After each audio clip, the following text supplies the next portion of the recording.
Okay. Wow.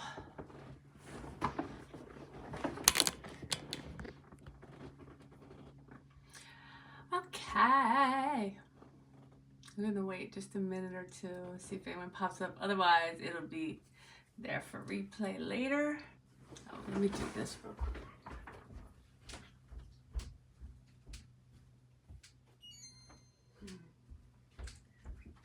Hear that? Okay. I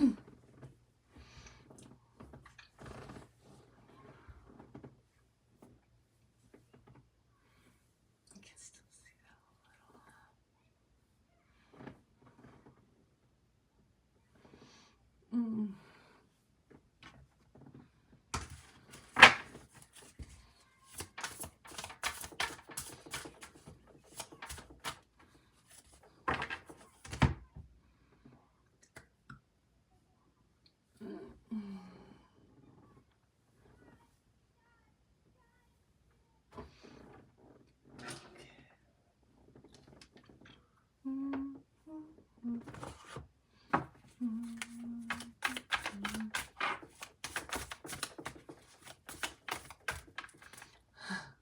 It's like a lot of noise, right? And there's no one watching, so no one's hearing the noise. Oh, there.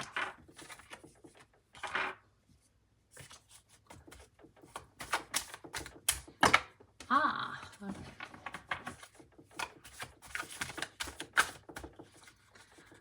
So I decided to come in here and just kind of to do a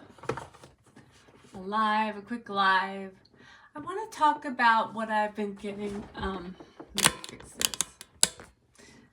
What I've been getting for the collective, the messages I've been getting for the collective. I did a reading the other day where I talked about how the divine feminine had been asked to surrender to her higher self. And I want to say that I can feel the energy of the collective, and I feel like a lot more of the divine feminine are kind of releasing that burden and surrendering to their higher selves. And this is important for so many reasons. First of all, in doing this, the divine feminine is really saying, I have survived without my masculine all this time, and from now on I'm going to thrive with or without my masculine. This was a huge lesson that the feminine had to go through to go to the surrender phase. And when the divine feminine surrenders to her higher self, as the energetic leader, she kind of really leads the way for the masculine to surrender to his higher self. And when he surrenders to his higher self, he allows more of his higher self to come in, and he is able to, like divine feminine already knows this, bringing more of your higher self in is kind of like an antidote to everything. It allows your higher self to come in and help you heal, whether it be physically, spiritually, mentally. So release cycles and all that kind of stuff. And so this is for the feminine, is for finally releasing this cycle and understanding that she was meant to see that she can survive on her own and she can thrive on her own. And so this is, if you really look at this, it really pulls together the whole moving into the age of Aquarius, the whole healing of the distorted masculine and feminine, and bringing in the divine masculine and feminine. And so when the feminine does this, it really opens up the possibilities for her to, one, move forward on her own mission in life, doing her own, the things that she came here to do, that she feels divinely guided to do. And it makes space for whatever new beginnings that her higher self wants to bring to her. And this is why I came in today, because I just was playing around and I pulled a card. This is the bottom of the deck. I got new beginnings, and I pulled a life review. And when this card comes out, this is about this. I pulled last night. I said, what now after the full moon? So they're saying, your higher self is trying to align new beginnings for you, whatever they may be. And so this is a period of time where all of the collective, the masculine and the feminine, will look at where they have been on this journey and what it has done and how it has brought them to where they are now, okay? So that they can, completely release these cycles, release the things that are holding them back in life from moving forward. So I just wanted to share what I got for the collective. I mean, I get more for myself, but that is not the same for everyone. I'm going to pull some cards though for, so now what? So I really do feel that. So if you're one of the feminines who has not just surrendered to her higher self, it's really important that we do that and move forward with that, okay? For your own path, okay? Because there are things that really want to come into your life, into your path, you know? All right, I'm being guided to pull this card, or from the Twin Flame Ascension Oracle deck. So we will do that first. Wow, which is what I was just talking about, right? One with self, blossoming. So this is about, oh guys, and the bottom of the deck is trust. Trust. Ask, listen, and allow.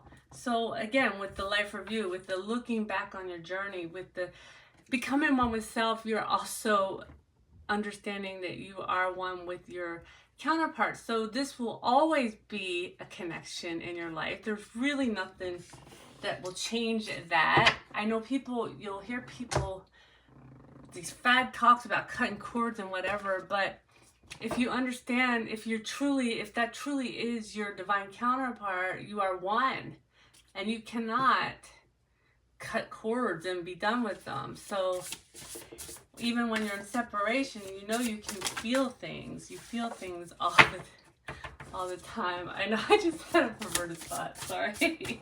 But not just that. All right, so what else do we have? What else do we have for what now, huh? What now? Duality. Oh my God. Guys, geez Louise. Bottom of the deck, Twin Flames. And what I pulled is duality.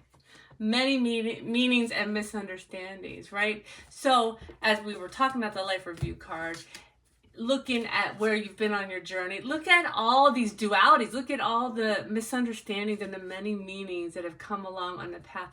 Look at the illusions that you played forth, and the thing about this journey, right, is that I know it's not easy, and the Divine Feminine has every right to say why this has been so painful, and it feels like everyone says I'm supposed to be the leader, blah blah blah.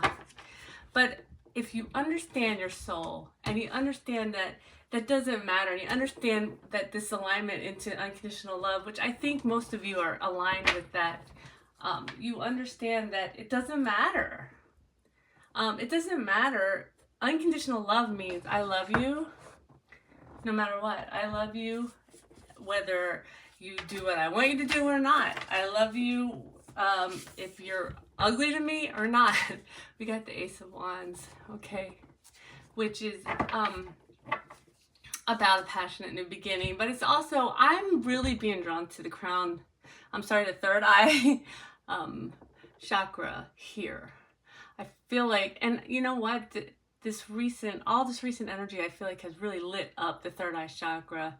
I think it's really brought more gifts into a lot of the counterparts, not just the feminines, and I think it's really about like a passionate new beginning using your spiritual gifts. That's what I feel. Oh gosh, that's too many. That's too many.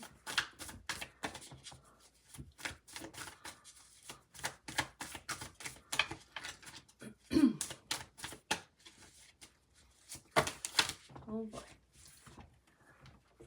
Six of Pentacles. Okay.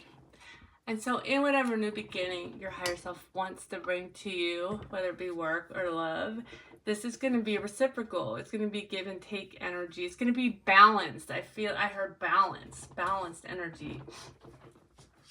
A balance. Both of these hands have this light around it, which to me represents healing, you know, healing, being healed, being able to give and being able to receive, having a balanced masculine and feminine within. And I don't know how I got all of that from that card, but there you go.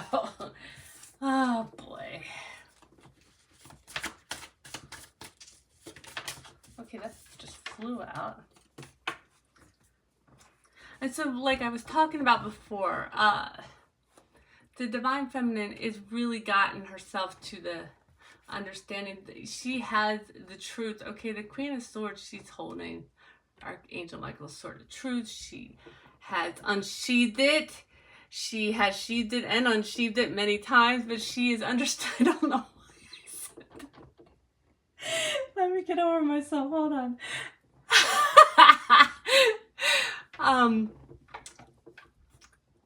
She is understanding that this surrender to her higher self is the best decision she's ever made, okay? And she's understanding the truth of the journey, the truth of that, you know, she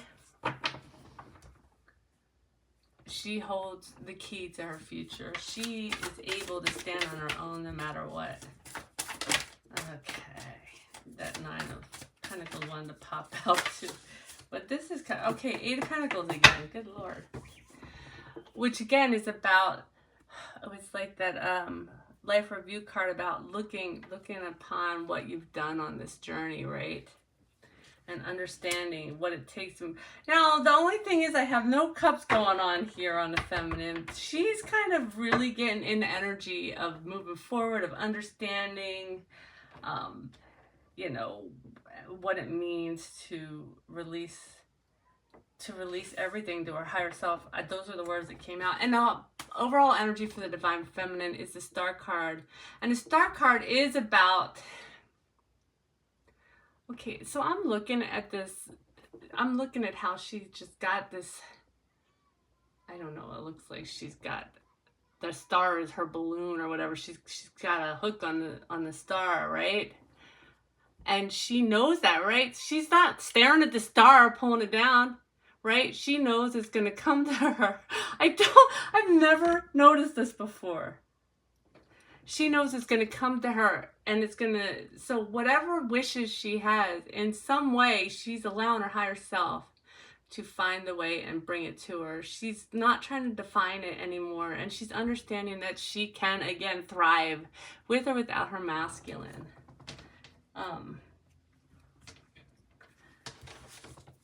Let's see. Now, what do we have for divine masculine for what now? What now? What now, Brown? How now, Brown? I don't know why I'm doing that. Okay, what do we have for our beautiful divine masculine?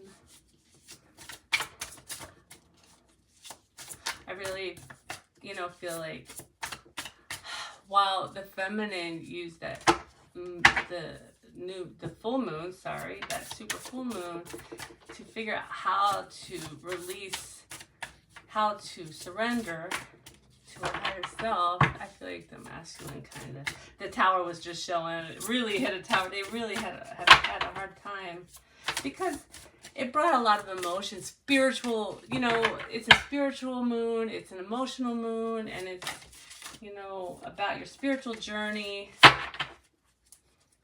So it kind of, I feel like it really hit them.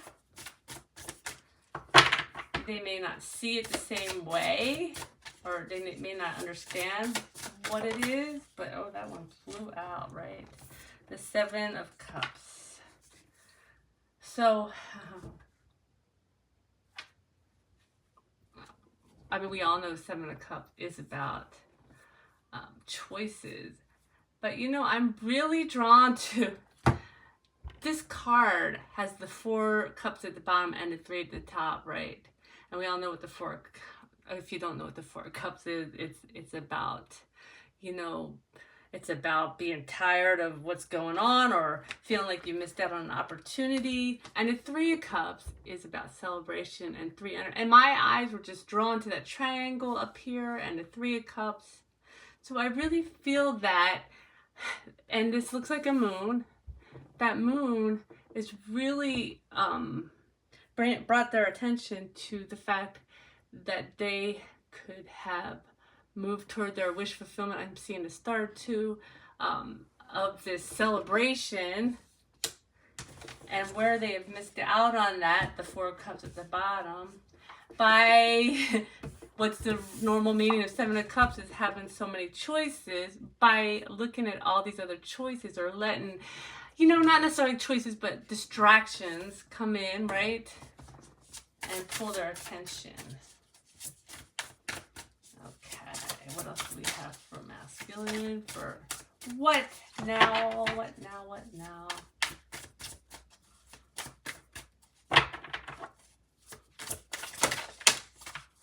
The 5 of Wands. Again, it's a temporary energy of really... So that, looking at that, is causing him to beat himself up again, causing him to go back into a hermit mood, you know, kind of isolate himself and look for the healing. And I feel like the healing that the masculine is missing is this surrender to their higher self, and letting the higher self come in and help them. You know, I feel like they've started to let the ancestors in and angels, but the most important component would be your higher self, right? That's kind of a big part of this journey, is kind of becoming more of your soul, right? And less of your ego. We need ego, but we want to be more of our soul while we're here, right? But this is just going along with the story, right? But they keep moving back into belief systems. That's what I'm getting with this Hierophant right now. Hierophant, people pronounce it usually. Is the strict belief systems, the strict... So they keep falling back into this. It's kind of like that whole healing wave is a circle that goes in not a direct line, but that's what keeps happening. That's why they keep having to go back into hermit mode and heal, because they keep falling into this, because they are not letting their higher self come in fully and help them heal and go to the next level. This is not all of them, I'm sure, but it feels like it's a good number of them. And let's see, I keep seeing the Empress and the Tower on theirs. Okay, we got one out, and it's the 4 of Pentacles, which is in this deck, it's kind of the Between Worlds card for me. You know, it can be about also, and this is very accurate, I think, it's about where you're afraid, where the fears are. The 4 of Pentacles is often depicted as the card of fears, the fear to move forward, the fear. But in this deck, I feel like, you know, the Swan is between worlds. These are not the same world, right? So you can look at it as, when they're in dream state, they have one way of thinking, and when they're awake, they have another, and they're kind of imprisoned in it, right?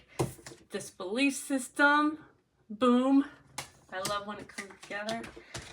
And so the overall energy for the masculine is the Ace of Cups, and this is what they are really needing to attain, right?